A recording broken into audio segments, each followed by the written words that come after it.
Hello guys, just a video from me when I'm rebuilding my Yamaha xt660x to Scrambler. Yeah, so started to break her down. It was like one of the first 2 nights. Just tore off the plastics and airbox and rear wheel and everything.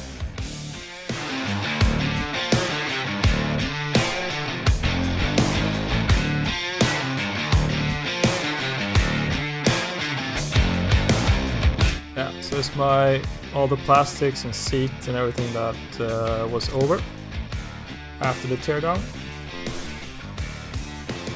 Yeah, so started to fiddle around with the seat lock mechanism and tried to move it to the rear of it. Had to drill some holes and move it to cut the cable. This is when it was long, but I had to cut the cable and replace the locking mechanism. So here that's how it turned out. It's usually seated, the key opening is usually seated on the left side of the bike, but moved it to the rear, all of it.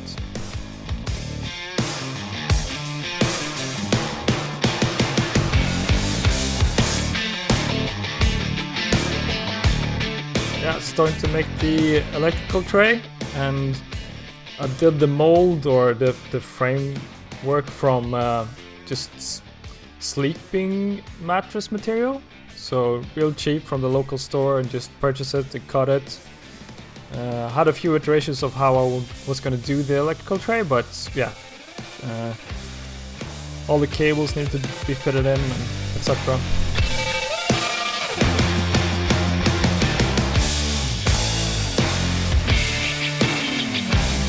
Used fiberglass material, just woven in a like frame way, and took a lot of time to cut up the pieces, but yeah, it was a good preparation, and you needed to kind of estimate everything.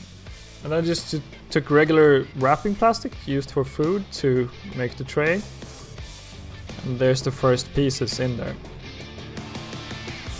Just polyester mixed with hardener and fiberglass material.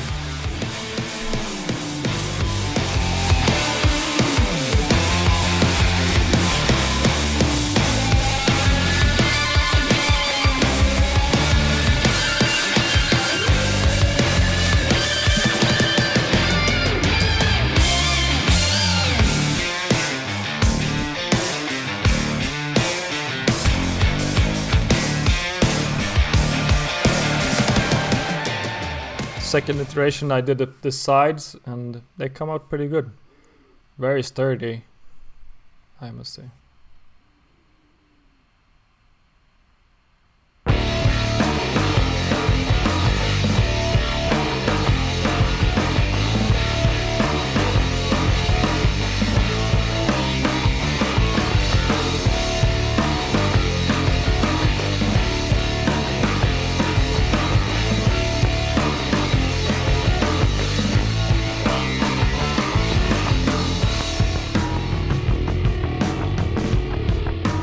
It's a bit of a challenge to make all the electrical cords fit in there, but yeah, could have done a better job.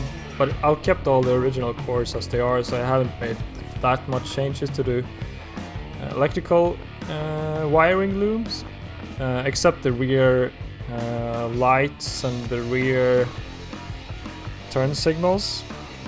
But the most of it was kept original and just pushed it in there. So then the fuel tank, that was the biggest part of it. I purchased a Kawasaki Z440, if I remember correctly, from 1984. Some dents in it, etc. And yeah, just threw myself in there, and I had no idea how to actually finish it. So yeah, it was a hard challenge.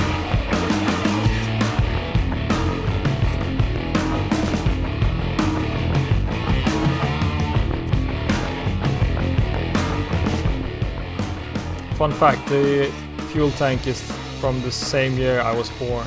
It's pretty cool. Started to fiddle around of how I'm gonna do the lower piece and then the upper piece, and try to make a mold. It was super hard, and I couldn't really get figured out how the lower frame piece would fit on the upper piece. So yeah, did a lot of iterations and tried out different materials. Started with this one, but wasn't really satisfied of how it didn't or did move over the frame. But yeah, so then I cut up the Kawasaki tank and took the upper part and started to fill around with the lower parts and tried to make a mold and tried to make something out of a... This is the original, so tried to make a mold from the original so we can get a lower piece that fitted the frame and also the upper part, but couldn't see the end of it really.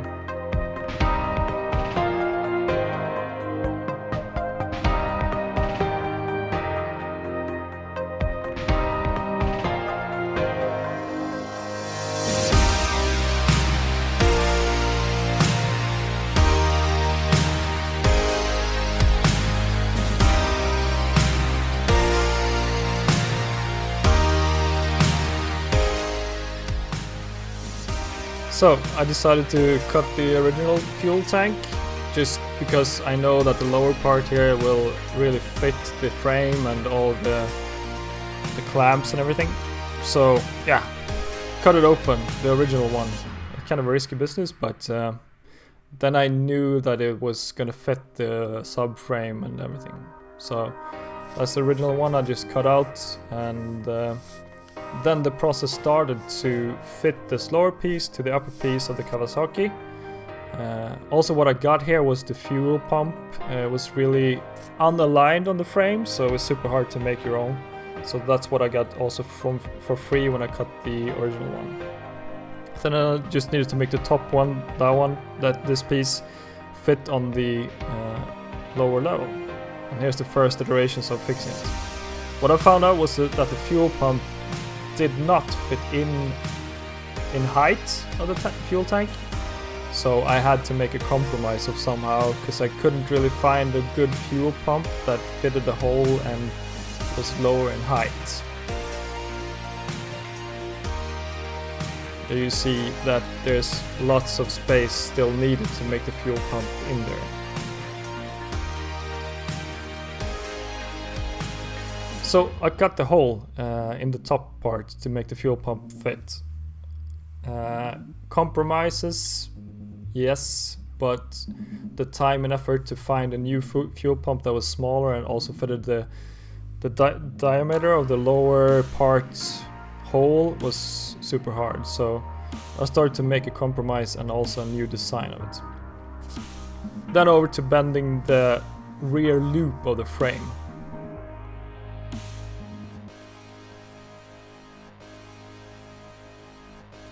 And I didn't really want a U-loop, so to say. I wanted to kind of have a square-ish feeling of it. So not full U, but a bit straight on the end, top-notch part, so to say.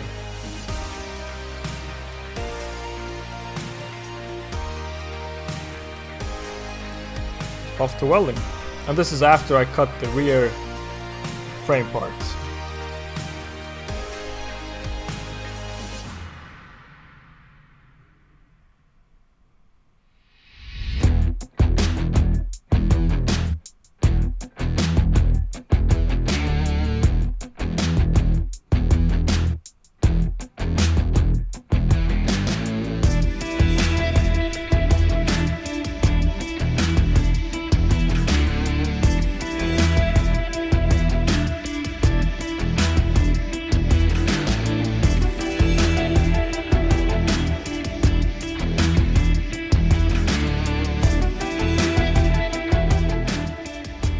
So this is after the weld. I shipped it off to a very professional welder called Lars Gunnar Olsson, south of Stockholm, and he really did an awesome job in putting it together.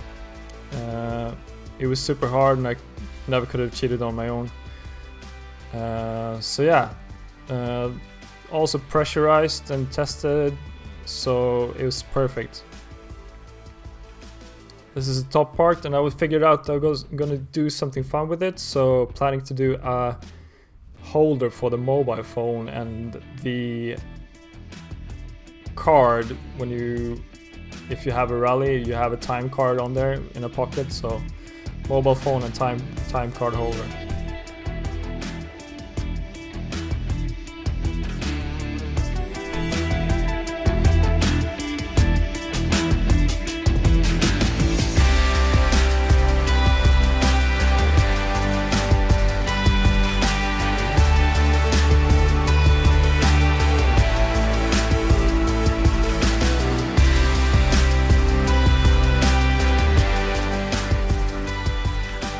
I took the original fuel tank LED and it fitted straight on.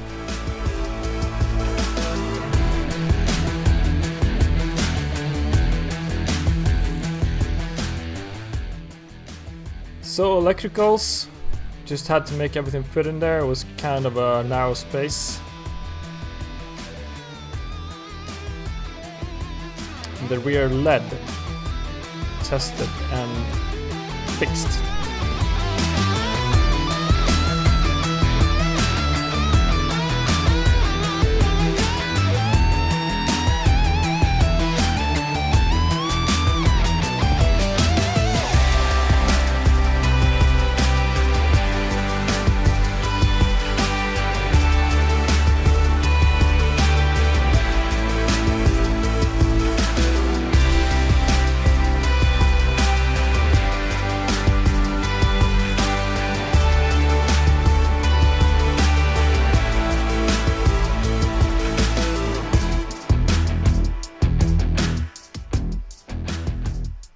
So painting the rear parts of the frame. I never took the whole bike apart. I'll probably just do it next winter. And so I didn't paint all of it. So it was kind of hard to find the right painting cans. This one was not the right one. So kept on searching. Meanwhile, I started to fit the front light frame. Both light and frame is purchased on eBay. It's super easy to just ping me if you need a link. And there we go.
So after the fixing of the fuel tank, I did the primer. So it's a couple of layers of 2-component primer firstly.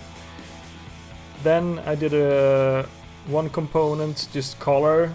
It was 3 or 4 layers too.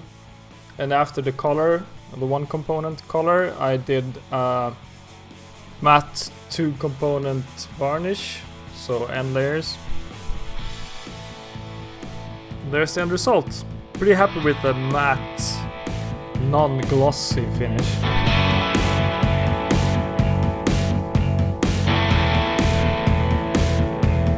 Fuel tank is on.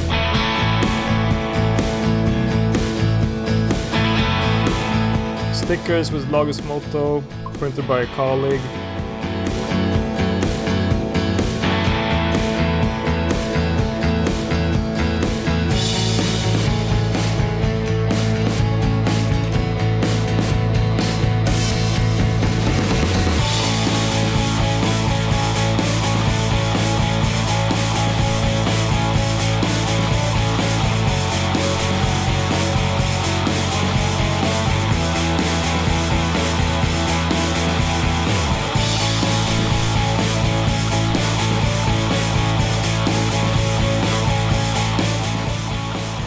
LGO sticker is the Lars Gunnar Olsson. That's his brand.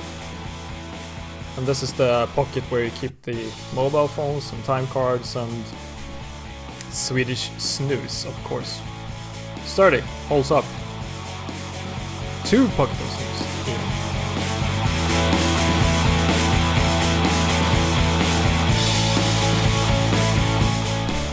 So, painted the frame. It came out pretty good, I think. And yes, next iteration I'm gonna tear it all down and just have the frame properly sprayed and properly colored and remove everything. But this is a first iteration build, so next winter.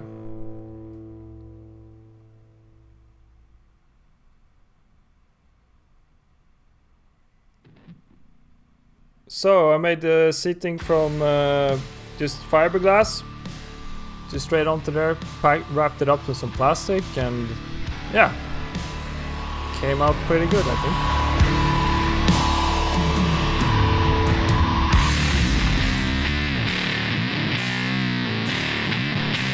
There's some damages from the actual chemistry, but yeah, this was going to be covered later by the seating, so. Fitted up the holder piece, or the pieces that keep the actual seat in place. So one in front, that's from the original seating, and the rear one is also from the original seating that clamps onto the locker.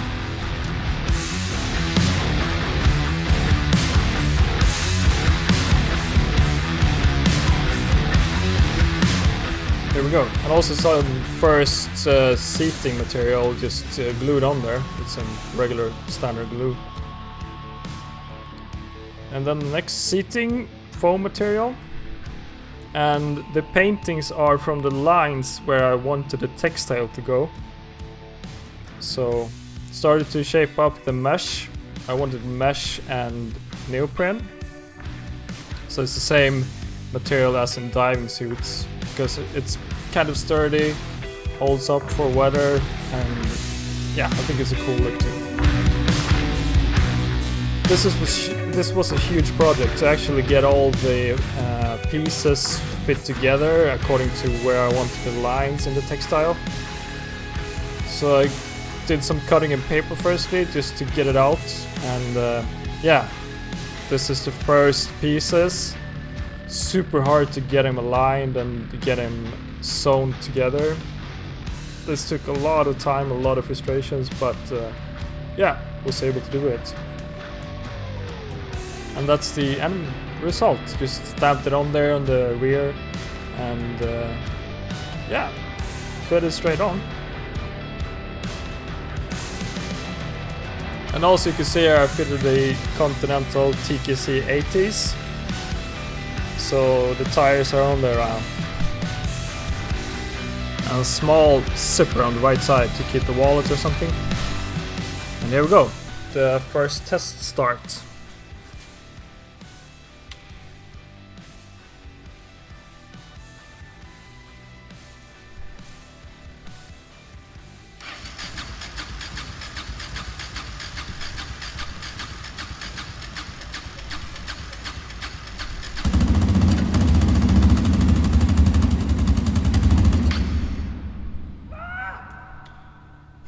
So what happens here is that in the fuel pump you can split it into 2 parts, and between those parts, the pressurized and the non-pressurized, there's an O-ring, and the O-ring was not fully on, it was a bit angled, so the fuel pump in the top part kind of pushed the fuel around in the gas tank, but I found it on second attempt.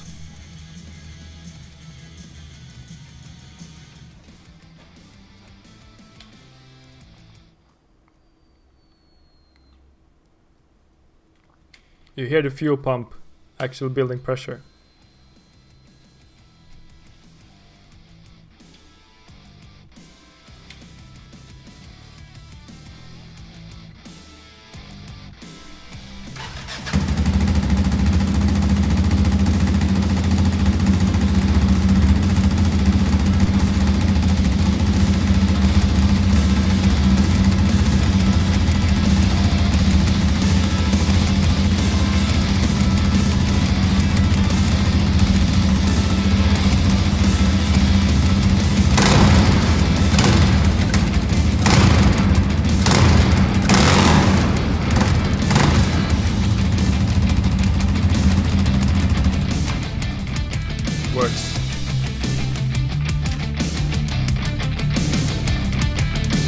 it is the finished end product.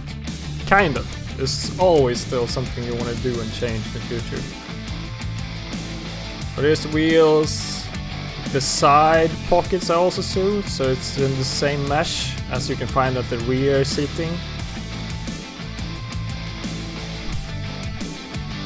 There's the mesh pockets, and did some clips on there so you can, I think I'll show it here. You can open it.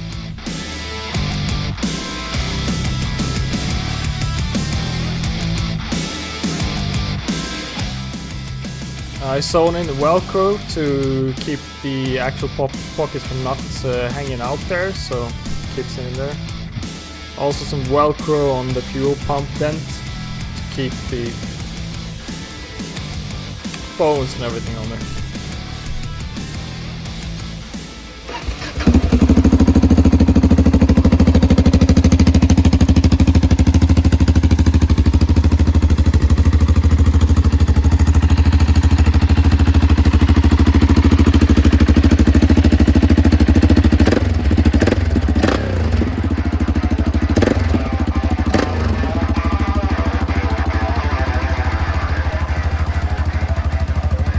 Thanks for listening in.